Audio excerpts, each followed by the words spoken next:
Hi friends, ఎలా ఉన్నారు? నేనైతే ఫస్ట్ టైం మక్కలతోనే అట్లు ట్రై చేసిన అన్నమాట. మక్కట్లు అన్నమాట. చాలా అంటే చాలా బాగా వచ్చినాయి. ఇంకా వీటి కోసం అయితే మనము మక్కల్ని తీసుకోవాలి. అంటే అందులో లేత మక్కలు ఉంటాయి కదా, వాటిని తీసుకోవాలి. ఇంకా వాటిని అయితే మొత్తం మెత్తగా మిక్సీ పట్టుకోవాలన్నమాట.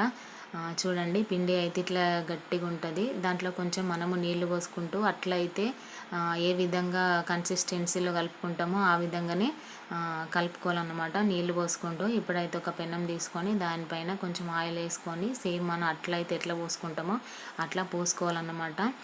ఈ మక్కట్లు అంటే నాకైతే చాలా అంటే చాలా ఇష్టం అన్నమాట. చిన్నప్పటి నుంచి అయితే మాకైతే చిన్నప్పుడు మక్క చెన్ను అయితే చాలా ఉండేది. ఇంకా మా నానమ్మ మా తాతయ్య వాళ్ళైతే చేనులోకి వెళ్ళి మక్క కంకులన్నీ తీసుకొచ్చేటోళ్ళు.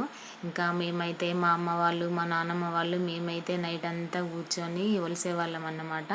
ఇంకా పాపం మా నానమ్మనైతే 4 గంటలకు లేసేది. 4 గంటలకు లేచి దంచడం స్టార్ట్ చేసేది. పాపం 4 గంటలకి స్టార్ట్ చేస్తే మా అందరికీ సరిపోయన్ని దంచాలంటే 6 అయ్యేది తనకి. ఇంకా మేము లేచేసరికి అయితే మక్కట్లు రెడీ చేసి పెట్టేదన్నమాట. ఇంకా తర్వాత అప్పుడప్పుడు మా అమ్మనైతే చేసేది. ఇంకా ఇప్పుడైతే నేను ట్రై చేసిన అన్నమాట. ఎట్లా వస్తాయో ఏమో అని చెప్పి చాలా భయమైంది. అసలు వస్తాయా రావా అనుకున్నా. కానీ చూడండి, చాలా అంటే చాలా బాగా వచ్చింది. నాకైతే మస్తు హ్యాపీ అనిపించింది. ఎందుకంటే ఎప్పుడు చేయలేదు ఇట్లా. ఇంకా దీని కాంబినేషన్ అయితే మనము పాయసం చేసుకోవాలి. అంటే మేము మా సైడ్ అయితే పాల పడిశం అంటాము. ఇంకా దానికోసం అయితే నేను ఒక 1/2 లీటర్ పాలు తీసుకున్నాను.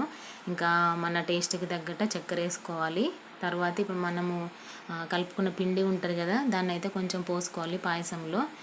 ఎందుకంటే అది చిక్కబడి కొంచెం టేస్ట్ అయితే చాలా బాగుంటుంది అన్నమాట.